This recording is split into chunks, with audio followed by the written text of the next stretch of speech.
السلام علیکم ورحمۃ اللہ وبرکاتہ۔ آج ہم ایک اور دعا سیکھیں گے کہ جو نبی صلی اللہ علیہ وسلم سجدے کی حالت میں مانگتے تھے، کیونکہ نبی صلی اللہ علیہ وسلم نے فرمایا کہ انسان سجدے کی حالت میں اپنے رب کے سب سے زیادہ قریب ہوتا ہے اور وہ دعا کی قبولیت کا وقت ہوتا ہے۔ اور ہمیں یہ بھی بتایا گیا کہ نبی صلی اللہ علیہ وسلم نے فرمایا تھا کہ سجدے میں اور رکوع میں قرآن پڑھنے سے مجھے منع کیا گیا ہے۔ تو جب ہم سجدے کی حالت میں ہوتے ہیں تو ہم اللہم کی ساری دعائیں پڑھ سکتے ہیں، اور اگر قرآن کی دعائیں ہیں جیسے فار ایگزامپل ربی زدنی علما ہم پڑھتے ہیں تو اس سے پہلے اگر ہم اللہم لگا دیتے ہیں کہ اللہم ربی زدنی علما، تو ہم ایسے دعا بھی مانگ سکتے ہیں۔ ابو ہریرہ رضی اللہ عنہ بیان کرتے ہیں کہ نبی صلی اللہ علیہ وسلم اپنے سجدے میں یہ دعا مانگا کرتے تھے، اللہم اغفر لی ذنبی کلہ، اے اللہ بخش دے میرے تمام گناہوں کو، دقہ و جلہ،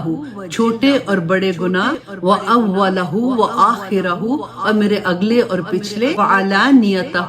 وسرہ، اور میرے کھلے اور چھپے ہوئے سارے گناہوں کو معاف کر دے۔ اب دیکھیے کہ نبی صلی اللہ علیہ وسلم تو معصوم تھے، وہ تو کوئی گناہ نہیں کرتے تھے، لیکن ہم اپنے نفل اور اپنی سنت میں جو دعائیں آپ کو یاد ہیں اللہم کی، وہ ساری کی ساری آپ پڑھ سکتے ہیں۔ اور اگر آپ قرآن کی دعائیں پڑھتے ہیں تو آپ اللہم پہلے لگا دیجئے، جیسے اللہم ربنا آتنا فی الدنیا حسنۃ وفی الآخرۃ حسنۃ وقنا عذاب النار، تو اگر آپ اس سے پہلے اللہم لگا دیں کہ اللہم ربنا حب لنا من ازواجنا وذریاتنا قرۃ اعین وجعلنا للمتقین اماما، تو آپ اس طرح سے ساری دعائیں سجدے میں مانگ سکتے ہیں، کیونکہ یہ ایسا مقام ہے جس میں ہم اپنے رب سے سب سے زیادہ قریب ہوتے ہیں۔ اللہ سبحانہ تعالیٰ ہمیں توفیق عطا کرے کہ ہم وہ صحیح طریقہ اپنائیں جو ہمارے نبی صلی اللہ علیہ وسلم نے ہمیں بتایا تھا، اور اللہ سبحانہ تعالیٰ ہماری دعاؤں کو قبول و منظور کرے، آمین ثم آمین۔